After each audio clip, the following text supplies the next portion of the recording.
A gente tem ações e setores que estão cada vez pagando mais dividendos e devem pagar ainda mais em 2021 e 2022. Bem-vindos à Faculdade do Dinheiro, eu sou o Douglas e hoje a gente vai trazer aqui de novo o tema de dividendos de renda passiva. Esse é um tema que a gente traz muito aqui porque a gente, claro, está em busca de viver de renda passiva, de ter ali em carteira muito boas ações pagadoras de dividendos, muitos fundos imobiliários que paguem muitos proventos. E se você, assim como a gente, está nessa jornada aí em busca dessa renda passiva gigantesca, já se inscreve aqui na Faculdade do Dinheiro e deixa aqui nos comentários se você está longe ou está perto aí de conseguir viver só de proventos de ações e de fundos imobiliários. E para ajudar a gente nessa jornada, a gente vai trazer alguns estudos aqui que vão entregar de mão beijada pra gente quais setores e quais as ações que têm a maior expectativa de pagamento de dividendos para esse ano e para os próximos anos. Inclusive a gente pegou alguns dados do BTG, fez alguns levantamentos e a gente vai ver que o pagamento de proventos de fundos imobiliários e de dividendos de ações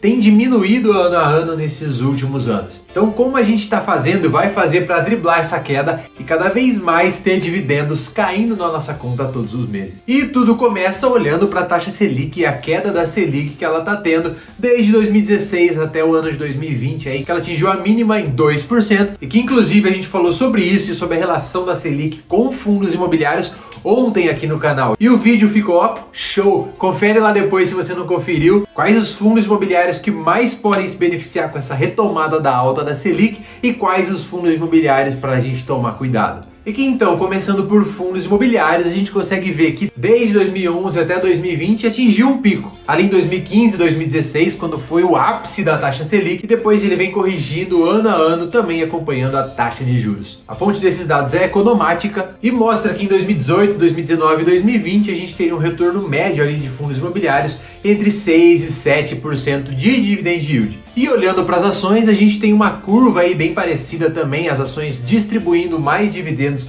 em 2015 e 2016, quando a taxa de juros estava mais alta, só que para ações a gente tem um número muito menor do que de fundos imobiliários, a gente tem um dividend yield médio muito menor, mas isso naturalmente, porque para fundos imobiliários a gente tem uma regra de que os fundos têm que distribuir para os seus cotistas pelo menos 95% dos aluguéis recebidos todos os meses, esse aluguel livre de imposto de renda, assim como é o caso dos dividendos, e que para um fundo imobiliário, se ele quer investir mais, se ele quer construir um galpão, se ele quer construir um prédio, comprar algum fundo, emprestar dinheiro através de uma CRI, ele faz uma nova emissão de cotas. O que com a ação, como a gente está falando de uma empresa, não necessariamente ela precisa fazer isso. Se o conselho aprovar, ela pode pegar o dinheiro do caixa e ao invés de distribuir dividendos para os acionistas, ela faz essa aquisição, ela faz esses investimentos e aumenta de tamanho. Por isso a gente pegando a média de todas as empresas da bolsa aí, também como fonte economática, a gente tem em 2015 e 2016 dividendos na casa de 2,5%, 2% médio, 2018 e 2019 ali perto dos 2% e 2020 uma queda brusca para a média de 1%.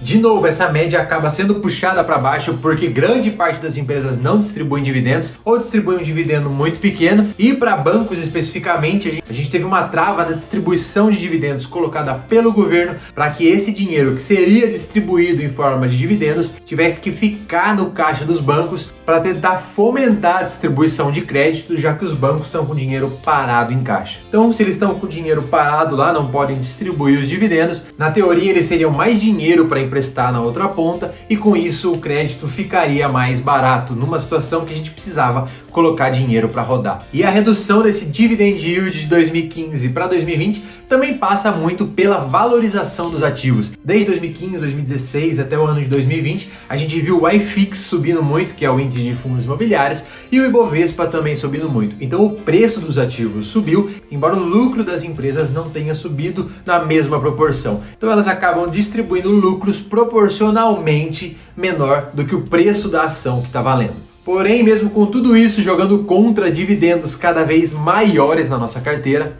a gente tem ações e setores que estão cada vez pagando mais dividendos e devem pagar ainda mais em 2021 e 2022. E só mais um detalhe, a gente viu que a gente tinha pico de recebimento de dividendo lá em 2015, 2016, porém isso de nada adiantava, porque se uma ação me pagava 10% de dividendos lá, mas eu tinha uma Selic de 14%, quer dizer que eu estava 4% ainda distante da taxa de juros real que eu tinha na época. Agora, se eu tenho uma ação hoje que me paga 5% de dividendos. Porém, eu tenho uma taxa Selic de 2,75%, eu tenho essa ação pagando em dividendos 2,25% a mais do que a taxa Selic, ou seja, eu estou acima do juros real no recebimento de dividendos. Então a gente também tem que olhar para isso, para a gente saber o quanto a gente está recebendo efetivamente acima da inflação e acima da taxa de juros básica. A gente já deve ver os setores e as ações que devem ser as melhores pagadoras de dividendos para esse ano, para 2022, para 2023. E cabe uma ressalva de que, claro, quanto antes você entra ou entrou nesse jogo,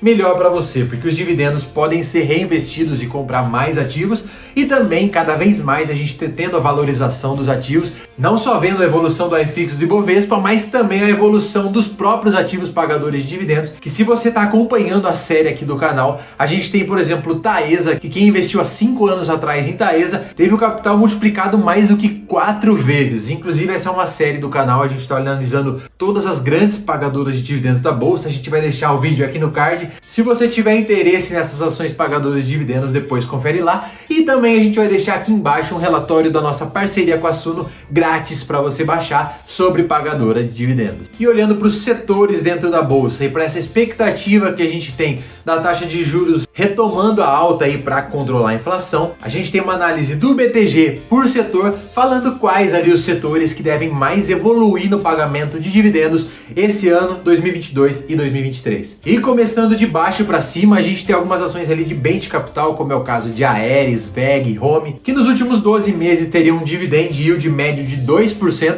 Para esse ano aqui agora, o dividend yield médio esperado é de 5% e para 2022 isso deve subir ali para 6%. Agronegócio como a SLC, Brasil Agro, teve 3% nos últimos 12 meses, esperado para 2021 5% e 7% para 2022. A gente tem aqui nessa tabela também petróleo e gás, mineração, que vocês podem ver aí, tem 5% de dividend yield esperado para esse ano e para 2022. Agora a gente já tem ações do setor de serviço básico, como energia elétrica e saneamento, que esse ano já devem pagar média de 7% e devem manter essa média para os próximos anos. Mas agora quem mais deve avançar, quem mais deve ganhar com o aumento da Selic e com a retomada econômica dos próximos anos é o setor de bancos e também o setor de seguros. A gente tem Sul América, IRB, Banco do Brasil Seguridade, o Banco do Brasil, Itaú, Bradesco, Itaúsa, por ter muito Itaú dentro da carteira, Banco Inter, Banrisul e tantos outros bancos e seguradoras. Nos últimos 12 meses eles pagaram ali 2-3% de dividendo, ficando com um dividend yield bem baixo.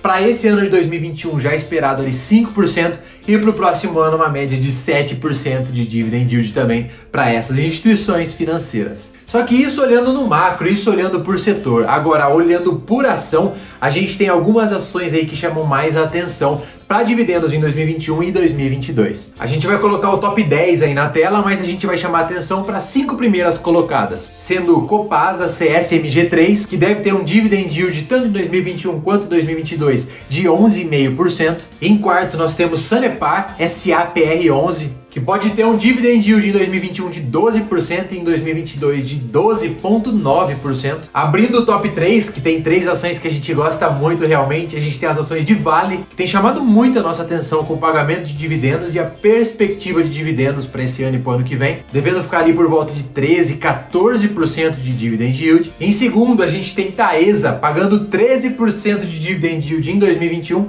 só que caindo um pouco em 2022, indo para 8% de yield. E isso a gente deve explicar semana que vem num vídeo exclusivo sobre as ações que mais devem ser afetadas com a subida da Selic. E em primeiro lugar, Eletrobras, Elet6, que está se falando de privatização aí, que também tem um dividend yield acima de 13% para esse ano e é a mesma expectativa para 2022. Olhando para essas ações, inclusive recentemente a gente está mudando um pouco a nossa estratégia de investimento. A gente, claro, tem ações de crescimento na carteira, a gente fala muito de Oi aqui, mas a gente está olhando cada vez mais para empresas de dividendos e que inclusive podem se valorizar. Por isso que a gente acabou comprando bastante Vale também ultimamente e algumas elétricas aí de saneamento que a gente acha que estão baratas, como por exemplo Sanepar e Copel. E você, o que você está de olho, o que você está comprando, qual que é a sua estratégia de investimentos? Mais ações de crescimento, mais ações de dividendos? Nas ações de dividendos, o que você está comprando? Está comprando Taesa, está comprando Sanepar, Copel, Vale? Deixa aqui nos comentários quais as ações, qual que é a sua opinião sobre o que a gente falou aqui, sua sua análise, sua sugestão. Fica à vontade para se inscrever aqui também na Faculdade do Dinheiro. A gente tem vídeo todos os dias. Se você curtiu esse vídeo, deixa o like que isso ajuda muito. Muito obrigado por ter assistido esse vídeo até aqui. A gente também tem outros vídeos aparecendo aqui na tela para você conferir. A Faculdade do Dinheiro fica por aqui. Muito obrigado, valeu e até a próxima. Falou! Então vamos junto nessa jornada construindo essa renda passiva e analisando e colocando boas pagadoras de dividendos dentro da nossa carteira.